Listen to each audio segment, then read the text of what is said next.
to get inside the store. The company has since had to increase production due to the growing demand. Daniel Chin is the CEO for Juici Patties USA.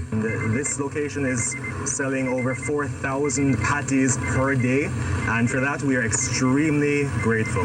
The appetite and demand for Jamaican food in the United States continues to grow, and the people we spoke with have no problem waiting in line. They traveled from near and far to get a taste of home. To know that we don't have to get on a plane and go through customs to go get my patty, we can just come down the street. Oh my gosh, yeah, it's a blessing. We have been waiting a long time for something like this to come to Florida. A long time, and I'm glad they can open up one in West Palm so I don't have to come too far. Rhea Wright created history becoming the youngest franchise owner. She has a lot more in store. I'm excited, you know.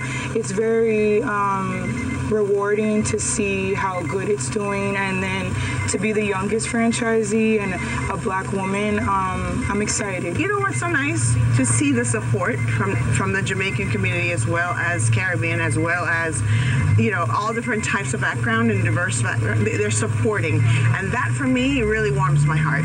What you're seeing behind me is the line just outside the Juici Patties here in Hollywood, Florida. The line is pretty long now, with about 25 persons on the outside and about 15 on the inside. However, yesterday the line came all the way to here, even spreading all the way to this corner. Now the owners here say business has been booming. Our projections hit wide of the mark.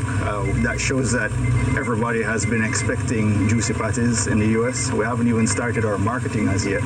So what we've had to do is to pull back on a lot of the new items that we're going to be offering in the US and really scale it down so that we could ensure that we get all the patrons through the door in a speedy process.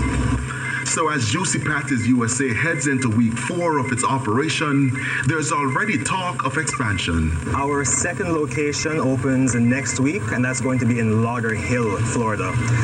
We have received over 5,000 applications to be a franchisee in the USA, and so far we have signed franchise agreements for 29 locations in Florida.